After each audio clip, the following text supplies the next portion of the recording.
miles in the Gulf. And so, and there's been a lot of work to show that dispersants, which is true, make it more difficult to clean up the mess than if you didn't use them. The sole purpose in the Gulf for dispersants is to keep a cover-up going for BP to try to hide the volume of oil that has been released and save them hundreds of millions, if not billions of dollars of fines. That's the purpose of using the dispersants, not to protect the public health or environment, quite the opposite. You've made comparisons between Corexit, the use of Corexit, and hiding BP's liability, and what happened at Ground Zero after the attacks of September 11th, Hugh Kaufman.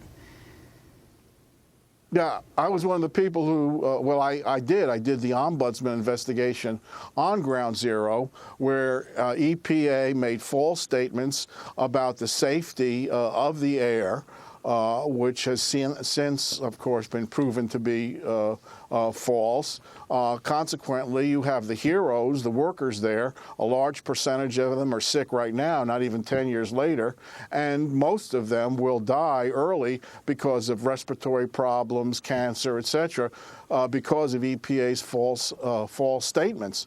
And you've got the same thing going on in the Gulf. EPA administrators saying the same thing, that the air is safe and the water is safe, and the administrator misled Senator Mikulski on that issue in the hearings you talked about. And basically the problem is dispersants mixed with oil and air pollution. EPA, like in 9/11, I did that investigation 9 years ago, was not doing adequate and proper testing. Same thing with OSHA, with the workers. They're using mostly BP's contractor, and BP's contractor for doing air testing is the company that's used by companies to prove they don't have a problem. If you remember the wallboard pollution problem from China, the wallboard from China, this company does that environmental monitoring. It's a massive cover-up, and so far, luckily, we have 2 members of Congress and 1 member of the Senate on the case. Hopefully more will join in. Well, let's go to a clip that's been circulating on the internet. It's from an investigation from WKRG News 5 into the toxicity levels of water and sand on public beaches around Mobile, Alabama. One of the water samples collected near a boom at Dauphin Island Marina just exploded when mixed with an organic solvent separating the oil from the water. This is Bob Naiman, the chemist who analyzed the sample, explaining why it might have exploded. We think that it most likely happened due to the presence of either methanol or methane gas or the presence of the dispersant Corexit. Hugh Kaufman, can you talk about this video clip?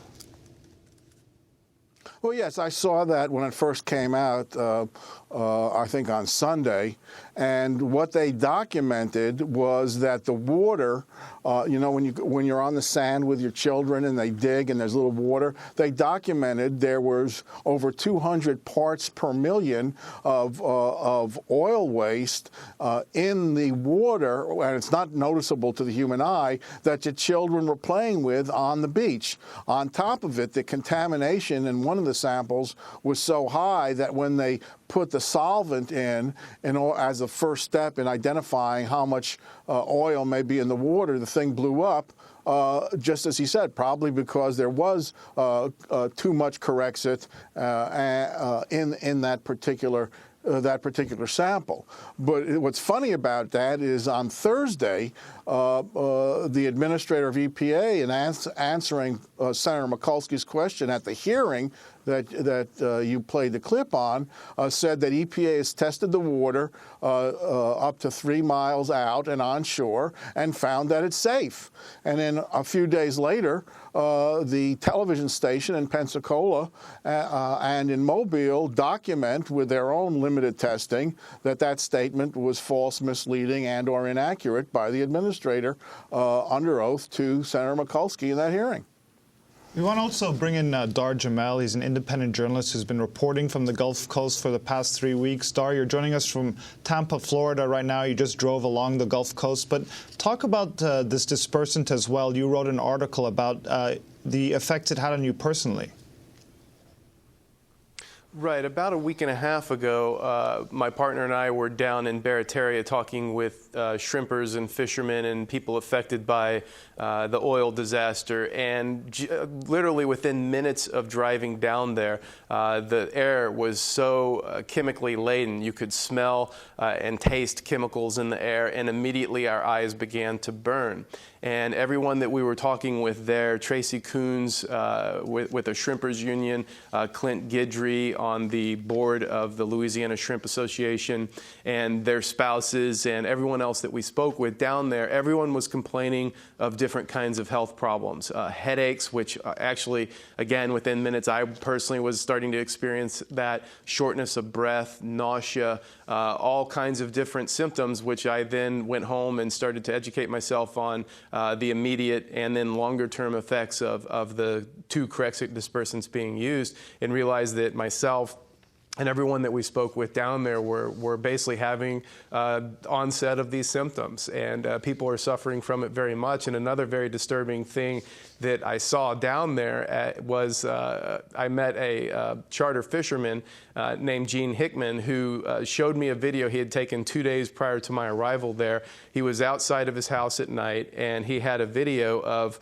literally crabs crawling out of the water at night onto his bulkhead to escape the water. And Tracy Coons, who I was also speaking with, said, look, we've been watching regularly these huge plumes of dispersant under the surface of the water coming into our canals, sometimes bubbling up to the surface. We've seen marine life fleeing from these.